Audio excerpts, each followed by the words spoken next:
এরপর আমি ৮ নম্বর বৈশিষ্ট্য বলছি, বালাদান আমেনা। কি আজীব বিষয়! কাবার চারিপাশে চলছে খুন,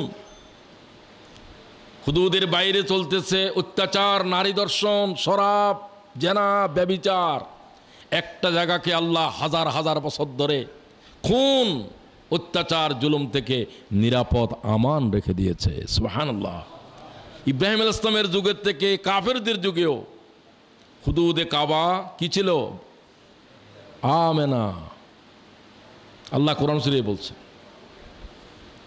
যারা এর ভিতরে দাখিল হবে, মান দাখালা বাই, যারা এর ভিতরে দাখিল হবে, তারা কিসের ভিতরে দাখিল হবে? আমেনা। ওয়ামান দাখালাহু কানা আমেনা। যারা এর ভিতরে দাখিল হবে তারা নিরাপদ। জীবনের শত্রু, তার গায়ের উপরে হাত দেওয়ার কোনো সুযোগ নাই। আসামি, কাবার হুজুদের ভিতরে তাকে গ্রেফতার করা যাবে না। যতক্ষণ হারামের ভিতরে আছে ততক্ষণ সে আমান, নিরাপদ। এই নিরাপত্তা কে দিয়েছে? ওয়ামান দাখালাহু কানা আমেনা।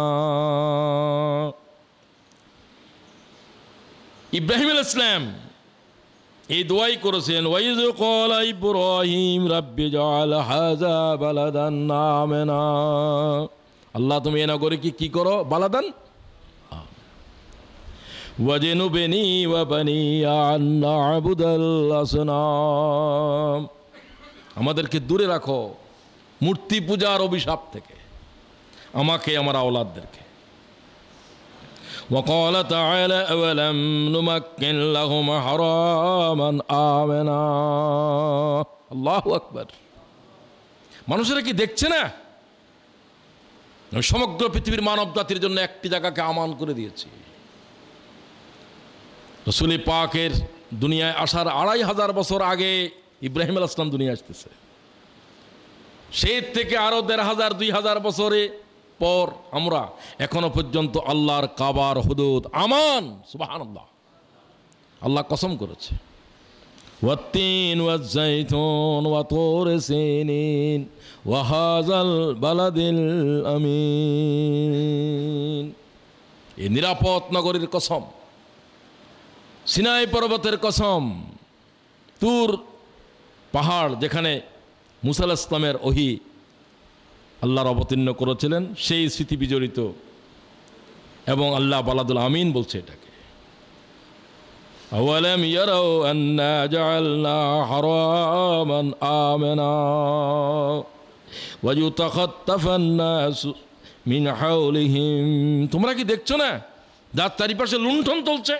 আল্লাহ কোরআনে কয়, যার চারিপাশে ইজ্জত লুণ্ঠিত হচ্ছে, সম্পদ লুণ্ঠিত হচ্ছে, জান লুণ্ঠিত হচ্ছে, আর একটা জায়গাকে আমি আমান রেখে দিয়েছি হাজার হাজার বছর ধরে। তোমরা কি দেখো না? আফাবিল বাতিলি ইউমিনুন ওয়া বিনি'মাতিল্লাহি ইয়াকফুরুন। কোন জিনিসের উপরে ঈমান এনেছো? এত বড় নিদর্শন চোখের উপরে, চারিদিকে খুন, অত্যাচার, মানবতার চিৎকার। একটা জায়গাকে আল্লাহ হাজার হাজার বছর ধরে কি করে দিয়েছে? আমান, নিরাপদ করে দিয়েছে। এটা কি একটা আয়াত নয়? আল্লাহ তাআলা বলেন, এটা কি তোমার জন্য একটা নিদর্শন নয়? এটি আল্লাহর কাবা ছাড়া রোয়ে জমিনের উপরে এই রকম আল্লাহর কোনো হারাম, যেখানের উপরে একেবারে একটা পিপিলিকার জীবন পর্যন্ত আল্লাহ তাআলা আমান করেছে, এই রকম একটি জায়গার কোনো নিদর্শন কাবা ছাড়া আর পৃথিবীতে